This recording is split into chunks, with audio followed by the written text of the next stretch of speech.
Қайырлы кеш, бүгін Kenwood машинасымен бірге 40 қабат тұздайтын боламыз. Бұл жерде менде 2 шағын 40 қабат және де 2 орташа көлемдегі сәбіз. Бірақ мен бұл жерде аз қып жасағанмен сіздерге әрбір килограммға қаншадан қосу керек екенін описанияға жазып қалдырамын. Сондықтан сіздер сол бойынша есептеп, көп көлемде де аз көлемде де жасай аласыздар. Ең алдымен көкөністерімізді тазалап, кесіп дайындап аламыз.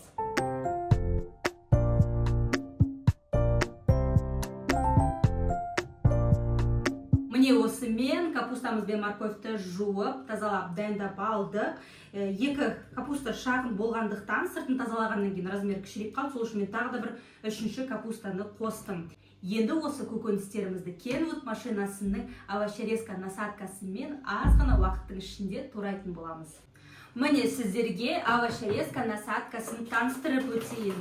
Бұл бізде Kenwood машинасының қосалқы қосымша насадкаларына жатады. Бұл бізде насадканың моторы және де насадканың өзі. Қазір сіздерге барлығын толық көрсететін боламын. Насадкамен бірге осындай 2 қорапта 7 түрлі қосымша ішінде диск болады. Міне осындай 2 түрлі диск. Слайсы турайтын, біреуі жұқа етіп турайды, біреуі шамалы қалыңдау. Және де осындай 6-7 номердегі 2 түрлі диск. Мысалы 7 номерлі дискпен картошка фри турауға жақсы, 6 номерлі диск мысалы пловқа сәбіз турағыңыз келсе үлкен көлемде сәбізіңізді керемет қылып турап береді.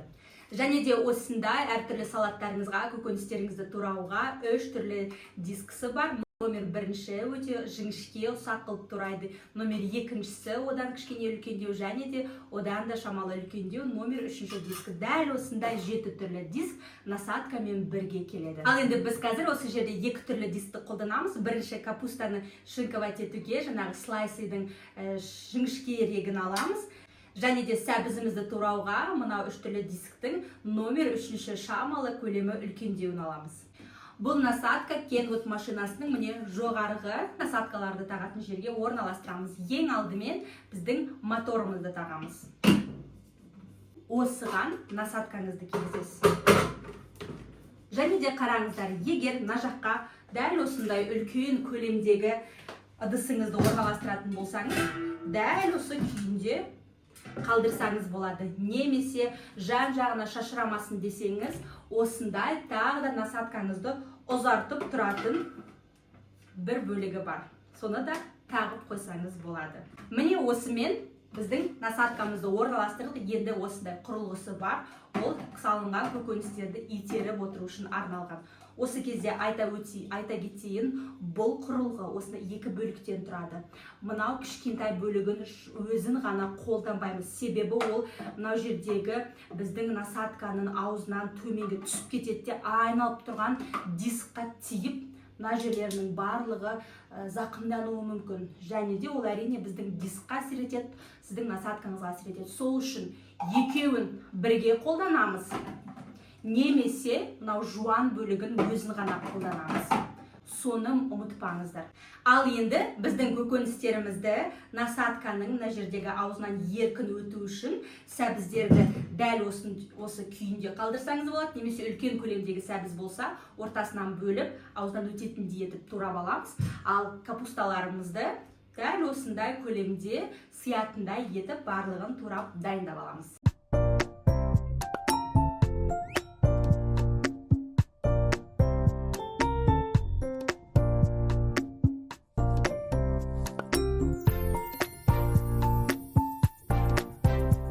Енді машинамызды іске қосу үшін ортадағы кнопкасын басамыз. Ақ болып жанған кезде оңға қарай бұраймыз. Минимальный скоростьтан бастаймыз. Машинаның моторы жұмыс істеуі қосылады. Енді барып скоростьті жоғарылатамыз.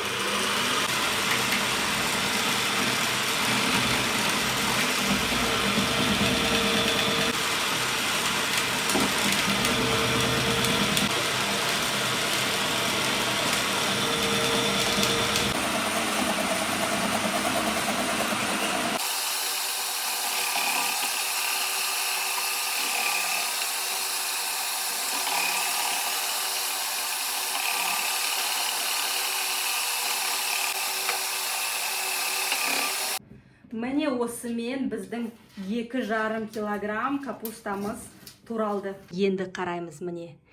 4 минут 20 секундта және 5-ші скоростьта турадық. Міне осымен санаулы минуттарда біздің барлық капустаны турап болдық. Енді жай ғана дискті ауыстырамыз және де сәбізімізді турайтын боламыз. Сәбізге номер 3-ші дискті қолданатын боламыз.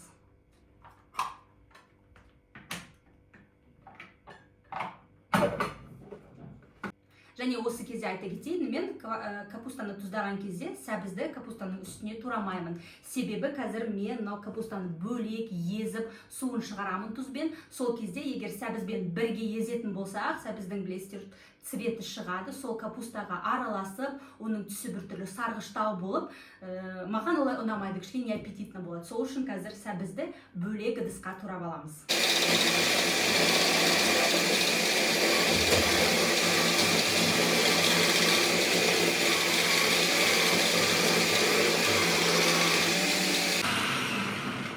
Міне, нешеге дейін санап үлгердіңіз? Сәбіз дайын. Міне қараңыз, үшінші номерлі дискпен тураған кезде сәбіздің көлемі осындай болады. Маған сәбіздің осылай үлкен болғаны ұнайды. Жеген кезде де сезілетіндей, дәмі сезілетіндей, осылай үлкен көлемде. Егер сізге болай үлкен болған қаламасаңыз, онда екінші номерлі дискпен турасаңыз да болады. Енді міне насадкамыздың ішін босатып аламыз. Көкөністер қалып қойса, ақырын қолымызбен осылай босатып аламыз. Және де насадканың астыңғы бөлігінде осылай туралған көкөністер болады. Ал мынау дисктің бетінде осындай соңғы турағаныңыз көкөністен осылай шамалы қалуы мүмкін. Теркаларда бізде өтпей қалып қояды ғой, сол секілді. Оны алып, енді сол шамалы қалғанын ғана пышақпен турай саламыз. Міне, насадкамызды осылай босатып алдық. Енді бір минут уақытымызды алады. Крандағы суға барып шая саламыз. Енді қосатын дәмдеуіштердің граммовкасына келетін болсақ, әрбір 1 килограмм капустаға 20 грамм тұздан қосамыз. Тұз ең осындай бір самый обычный тұз, түйіршікті, ұсақталған, әртүрлі қоспалар қосылған тұзды мүлдем қоспаңыз. Ондай тұз қосатын болсаңыз, сіз мынау капустаңызды уже құрттыңыз деген сөз. Сондықтан ең самый обычный осындай тұзды аламыз. Әрбір 1 килограмм капустаға 20 граммнан, яғни бізде 2,5 килограмм капуста болса, біз 50 грамм тұз қосамыз. Және де екінші дәмдеуіш ол түйіршікті осындай қара бұрыш. 1 килограмм капустаға шамамен 8-10 бұрыш қосамыз. Яғни 2,5 капустаға мен шамамен бір 25 қосамын. Ол енді уже көз мөлшерімен прям штуктап бетіп санап отырудың қажеті жоқ. Енді осы біздің капустаның үстіне өлшенген тұзымызды себеміз. Мен бұрышты ауыстырдым. Мынау перец душистый горошек деген басқашалау екен. Қазір сіздерге көрсетем айырмашылығын. Мен оны міне осында черный горошекқа ауыстырдым. Жаңа сіздерге видеода қате көрсетіппін. Бұл бізде басқа перец. Міне осындай самый обычный қара бұрыш қосамыз, осындай түйіршікті.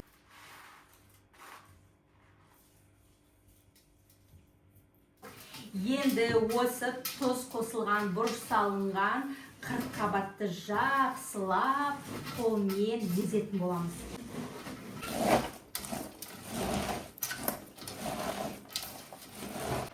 Капустамыздың көлемі 2 есе кішірейді. Міне осылай. Ең басты езуін мұжғылауы осымен бітеді.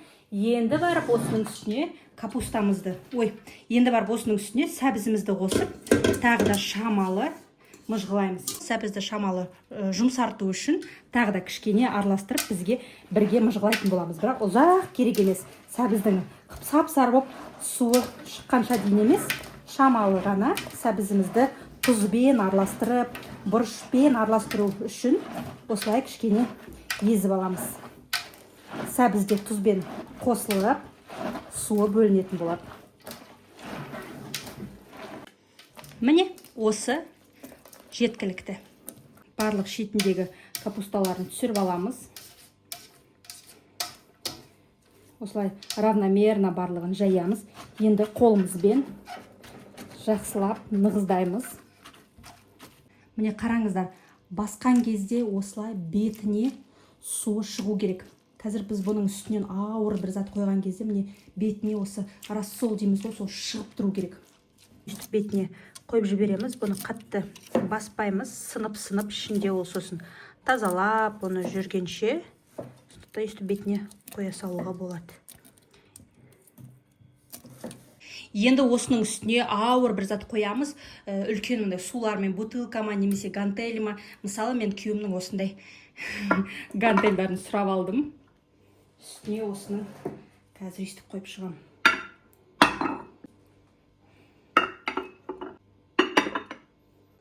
Міне, көрдіңіздер ма?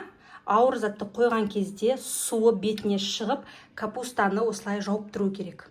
Енді дәл осылай бөлме температурасында қалдырамыз 1-2 күнге. Және де ұмытпаңыз, бөлменің температурасы 18 градустан 20-22 градусқа дейін болу керек. Одан ыстық, мысалы бір отопление сондайдың жанына теплый пол ондай жерге қоймаймыз. Және де қатты салқын балконға да шығармаймыз. Балконда сіздің капустаңыз тұздалмайды. Бүгін міне 2 сутка өтті. Уже қараңыздар, шетінен кәдімгідей көпіріп шықты, қазір иісі күшті шығып жатыр. Қараңыздар, шы түсі қандай әдемі.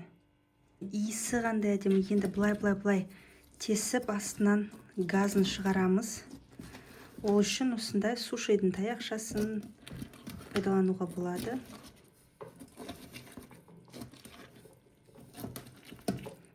Қазір кішкене дәмін көрейік.